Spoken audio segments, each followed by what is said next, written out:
वाह वाह, ये तो बहुत ज्यादा ठंडक पैदा करता है। इसके सामने तो बाजार के फ्रिज फेल हो गए भाई। बंटी भाई कमाल कर दिया। ये कहानी है बिलासपुर गांव के गरीब बंटी कबूतर और टुनटुनी चिड़िया के प्यार की। बंटी कबूतर की बड़ाई की दुकान थी और वो एक अनाथ कबूतर था। एक दिन वो गांव के मेले में जाता है तो टुनटुनी चिड़िया को देखकर हैरान रह जाता है। टुनटुनी चिड़िया सज धज कर मेले में आई थी। फिर टुनटुनी चिड़िया बंटी कबूतर से कहती है, ये बंटी, इतना मत सोच, ये बता कि मैं कैसी लग रही हूँ।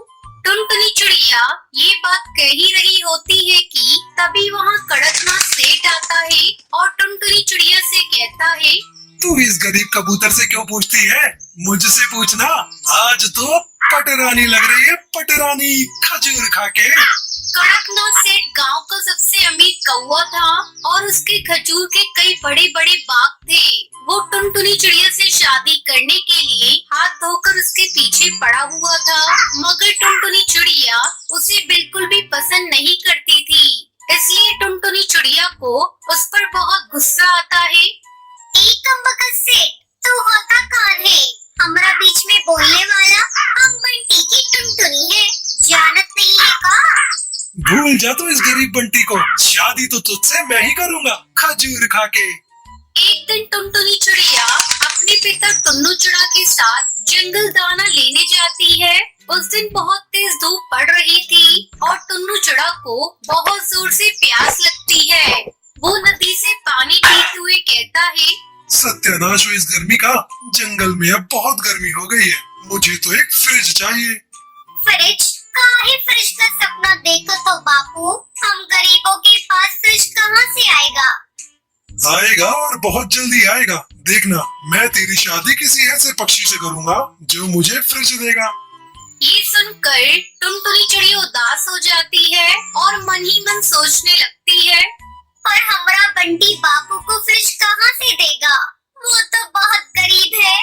कुछ दिन बाद कड़कनाथ सेठ टुन्नू चिड़ा को अपने खजूर के बागों में बुलाता है और उससे टुनटुनी चिड़िया का हाथ मांगते हुए कहता है, टुन्नू काका, हम तुम्हारी बिटिया टुनटुनी चिड़िया को बहुत पसंद करते हैं और उनसे शादी करना चाहते हैं, खजूर खा के।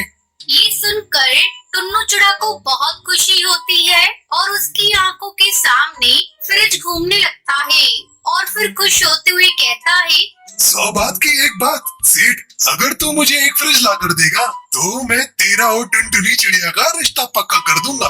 तो बन गई बात, खजूर खा के। मैं तुम्हें बहुत बड़ा फ्रिज दूंगा काका, बस तुम टुनटुनी को शादी के लिए मना लो, खजूर खा के। टुनटुनी चिड़िया को जब इस बात का पता चलता है तो वो उड़ते उड़ते बंटी कबूतर के पास जाती है और उसे सारी बात बताती है।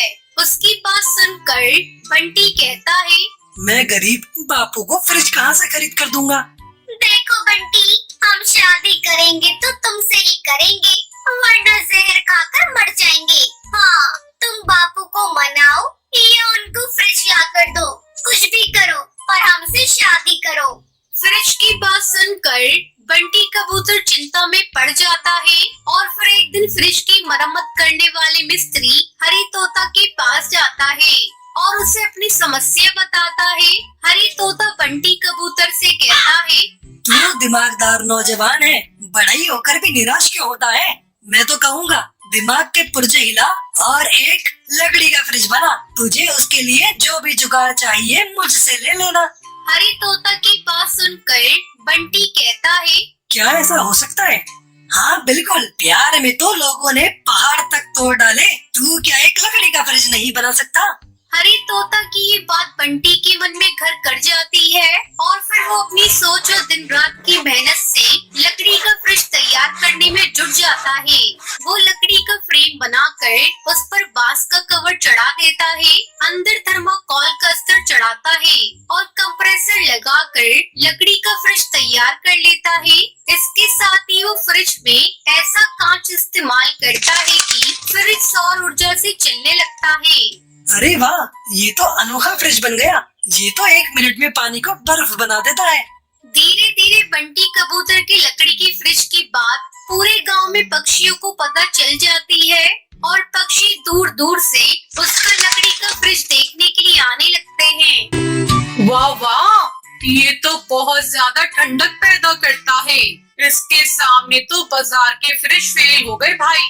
बंटी भाई कमाल कर दिया, ऊपर से बिजली का खर्च भी नहीं है। ये तो गरीबों का फ्रिज बन गया है। उसके बाद बंटी कबूतर लकड़ी का फ्रिज टुन्नू चिड़िया को दिखाता है और वो गदगद हो जाता है और टुनटुनी से कहता है, 100 बात की एक बात टुनटुनी बेटा, अब तुम्हारी शादी होगी तो बस इस बंटी कबूतर से ही होगी। और वो कड़कनाथ सेठ का क्या होगा बापू? अब सेठ जी जाए पहाड़ में खजूर खाके। थोड़े दिन बाद ही टुनटुनी चिड़िया और बंटी कबूतर की शादी हो जाती है और वो दोनों बहुत खुश रहते हैं खजूर खाके। एक घने जंगल में टुनटुनी चिड़िया अपनी माँ टूनी चिड़िया के साथ रहती थी। बचपन में ही उसके पिता की मौत हो गई थी। टूनी चिड़िया अपनी बेटी टुनटुनी चिड़िया से बहुत प्यार करती थी। टुनटुनी की एक सहेली थी जिसका नाम लूसी कबूतरी था। दोनों सहेलियां दिन भर मस्ती किया करती थी। एक दिन लूसी कबूतरी टुनटुनी चिड़िया से आकर कहती है, टुनटुनी, तुझे पता है मेरी शादी होने वाली है। आज मुझे देखने के लिए मेरे ससुराल वाले आ रहे हैं। अगर मैं उन्हें पसंद आ गई तो मेरी शादी हो जाएगी। इतना कहकर लूसी कबूतरी वहाँ से चली जाती है। कुछ दिनों बाद लूसी कबूतरी की शादी हो जाती है। इस तरह कई महीने गुजर जाते हैं।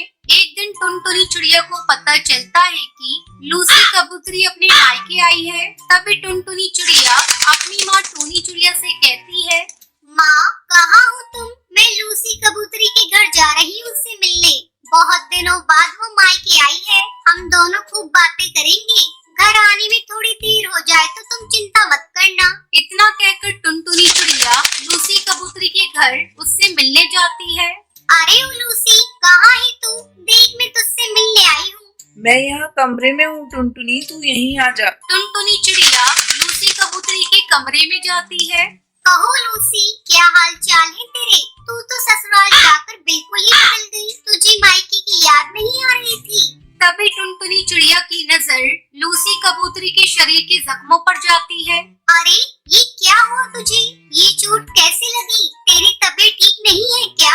टुनटुनी चिड़िया की ये बातें सुनकर लूसी कबूतरी फूट फूट कर रोने लगती है।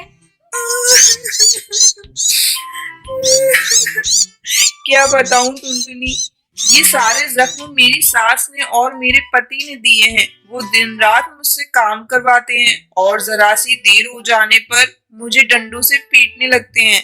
तेरे ससुराल वाले तो बहुत जालिम हैं। लूसी, तू उनसे कुछ कहती क्यों नहीं है? क्या कहूँ उन्हें, अपनी माँ से कहा था तो माँ ने कहा ससुराल वाले ऐसे ही होते हैं, ससुराल में बहुत कुछ सहना पड़ता है। लूसी कबूतरी का ये हाल देखकर टुनटुनी चिड़िया डर जाती है। वो दुखी मन से अपने घर लौटती है। उसे दुखी देखकर टूनी चिड़िया उससे पूछती है, क्या हुआ टुनटुनी चिड़िया, तू अपनी सहेली से मिलने गई थी, फिर तू इतनी दुखी क्यों है? माँ तुम्हें पता है लूसी के ससुराल वालों ने इसकी क्या हालत बना दी है? उसके पूरे शरीर पर जख्म के निशान है। उसके ससुराल वाले उससे बहुत बुरा बर्ताव करते हैं। माँ मैं कभी ससुराल नहीं जाऊंगी। बेटा तू ये कैसी बातें कर रही है? समय आने पर सभी को एक न एक दिन अपने ससुराल जाना होता है। मैं भी तो एक दिन दुल्हन बनकर अपने ससुराल आई थी। लेकिन माँ मुझे शादी करके ससुराल नहीं जाना। मैं हमेशा आपके साथ रहूंगी। बहुत रात हो गई है टुनटुनी, अब चल खाना खा ले और सो जा। इस तरह कुछ दिन बीत जाते हैं। एक दिन पंडित टुनटुनी चिड़िया की शादी का रिश्ता लेकर टूनी चिड़िया के पास आता है। रिश्ता अच्छा होने के कारण टूनी चिड़िया तैयार हो जाती है। जब टुनटुनी चिड़िया अपनी शादी के बारे में सुनती है तो लूसी कबूतरी के बारे में सोचकर डर जाती है। माँ क्या मैं आप पर बोझ हो गई हूँ जो आप मेरी शादी करके मुझे ससुराल भेजना चाहती हैं? ससुराल में मरने से अच्छा है तुम मेरा गला घोटकर मुझे मार दो। टुनटुनी चिड़िया ये तू कैसी बहकी बहकी बातें कर रही है? हर ससुराल लूसी कबूतरी के ससुराल जैसा नहीं होता। तू बेकार में डर रही है। टूनी चिड़िया के लाख समझाने पर भी टुनटुनी चिड़िया शादी के लिए तैयार नहीं होती। तब टुनटुनी का होने वाला पति बंटी कबूतर और उसकी सास बबली कबूतरी टुनटुनी चिड़िया के पास आते हैं। पुत्री टुनटुनी को समझाती है। बेटा, मेरी कोई बेटी नहीं है। मैं तुझे अपनी बहू नहीं, अपनी बेटी बनाकर रखूंगी। मैं तुझे इतना प्यार दूंगी, तू अपना मायका भूल जाएगी। और मैंने अपने बेटे को ऐसे संस्कार दिए हैं कि वो कभी भी तुमसे ऊंची आवाज में बात तक नहीं करेगा। अपने सास के समझाने पर टुनटुनी चिड़िया के मन से अपने ससुराल और अपनी सास के प्रति मन का डर निकल जाता है और वो शादी करने के लिए तैयार हो जाती है। फिर धूमधाम से टुनटुनी चिड़िया की शादी बंटी कबूतर से हो जाती है और टुनटुनी चिड़िया खुशी खुशी अपने ससुराल में रहने लगती है। अगर आपको ये वीडियो पसंद आई हो तो इसे लाइक और ऐसी कहानियाँ देखने के लिए मेरे चैनल को सब्सक्राइब करना ना भूलें।